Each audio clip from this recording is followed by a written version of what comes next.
Hello, I'm Dr. Rick Chambers with this edition of Health, Happiness, and Harmony Partner training videos. And a Health, Happiness, and Harmony Partner is anyone who is trying to learn how to work on their own personal journey toward health, happiness, and harmony, but also trying to help others work on their personal journey and seeing these as two sides of the same coin.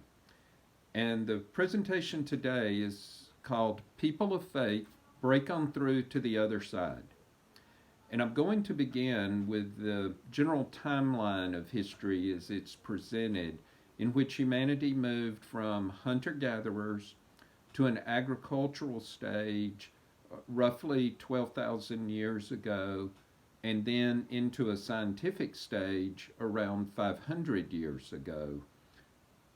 Um, but what's important, what I would really like to do, is help people see how history and psychology interact. And once you start to look at it this way, the past is ongoing in the present in some ways.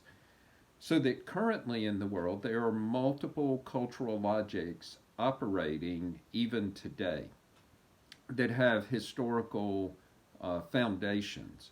And so, one cultural logic that is operating can be thought of as that of indigenous and first peoples. And it is very important for our world to this way of this cultural logic is endangered and it should be preserved. The people who live within it have a right to preserve their cultural logic as a psychology and in a way of being in community. And so we should do everything we can to help people preserve this type of cultural logic. There's another cultural logic current in the world today that could be thought of as the agricultural. And it's not strictly people who make their living through agriculture. It could include often people who work with their hands. Also, people from a faith tradition, any of the faith traditions. Even people in an urban environment who experience even an urban environment through the lens of their neighborhood. People from small towns, but mainly the cultural logic would be people who for whom community, family, and faith are the organizing principles of their psychology. There's another cultural logic operating in the world today and within individuals that could be thought of as based on enlightenment, the philosophical enlightenment assumptions, science, capitalism. It's often used the word modernity. Um, Nation states are a part of this cultural logic, and it's for people for whom the combination of rationality and self interest are the organizing principles of their psychology. And then I would say there's a new cultural logic that is developing that has been characterized as postmodern, and you could think of it as any of the changes in our psychology of humanity since 1968. It had roots before that time, but 1968 is a good year for thinking about kind of the postmodern cultural logic. It has a more global idea, and its base, it's kind of trying to combine a global view with individual integrity. And so these are the psychological, cultural logics that are operating today.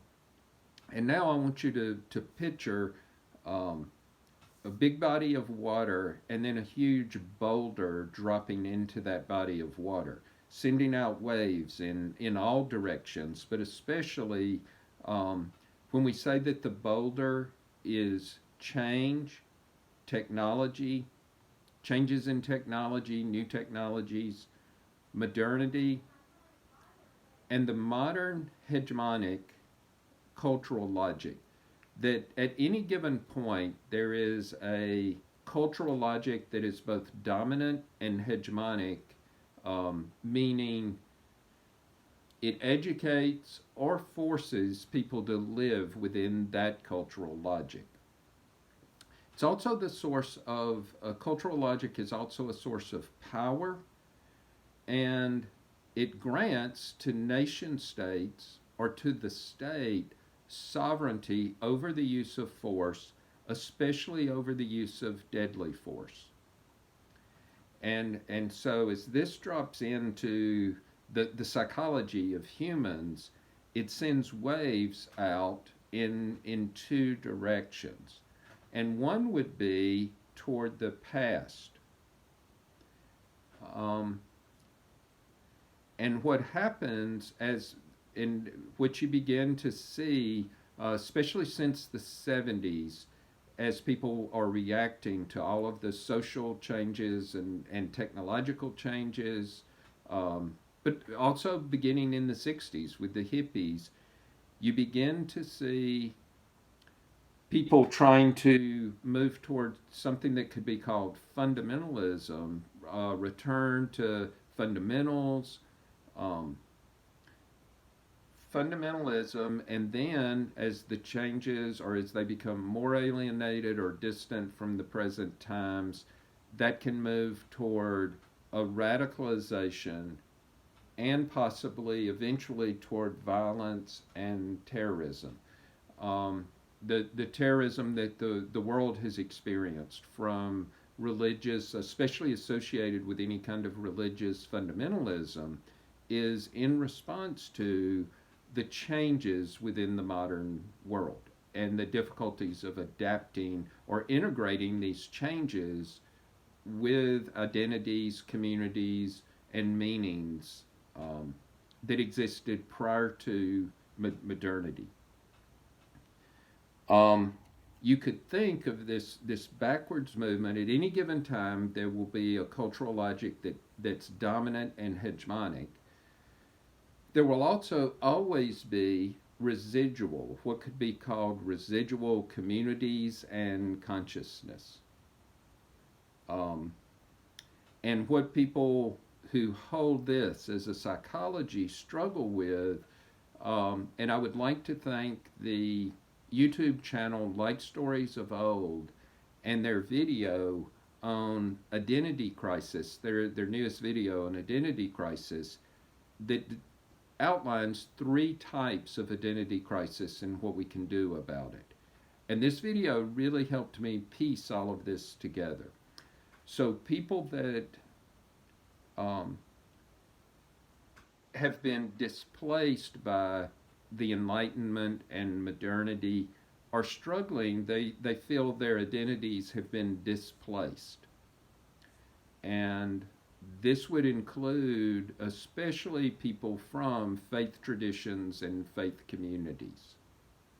Um, on the other side of this boulder falling into a body of water of modernity, there will always be cultural logics that are emergent.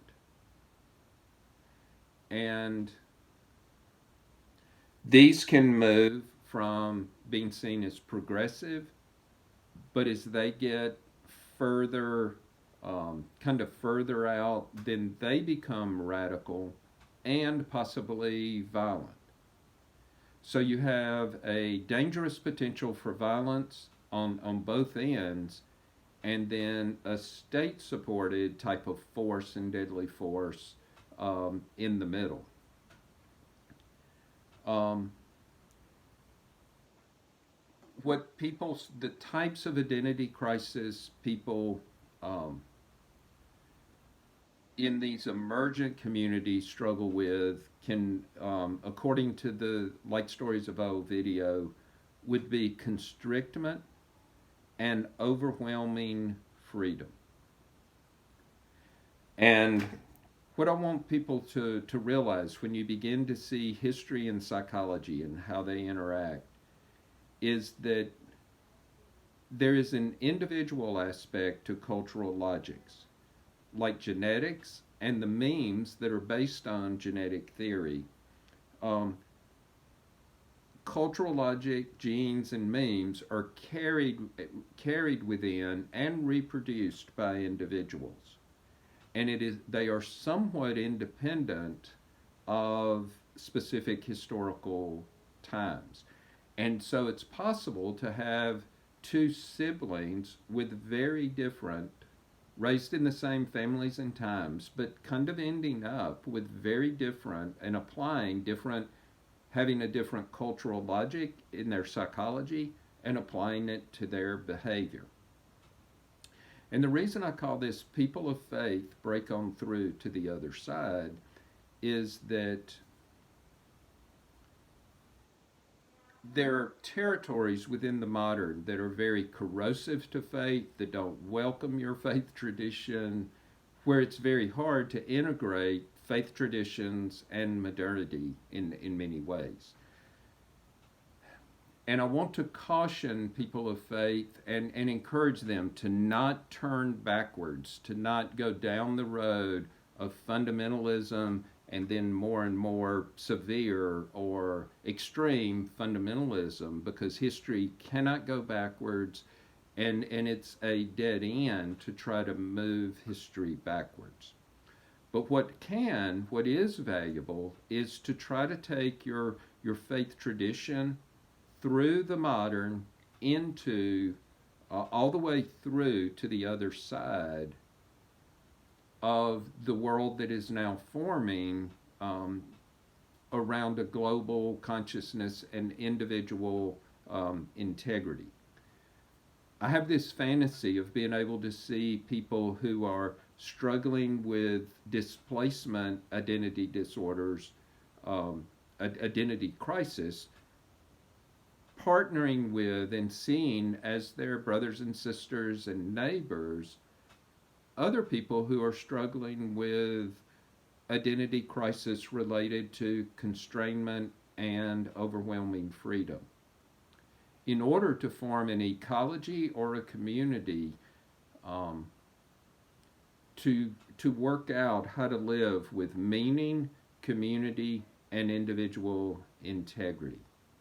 And the pathway to this is through modernity and to bring faith traditions and meanings and identities into the current times, rather than trying to rebuild the past.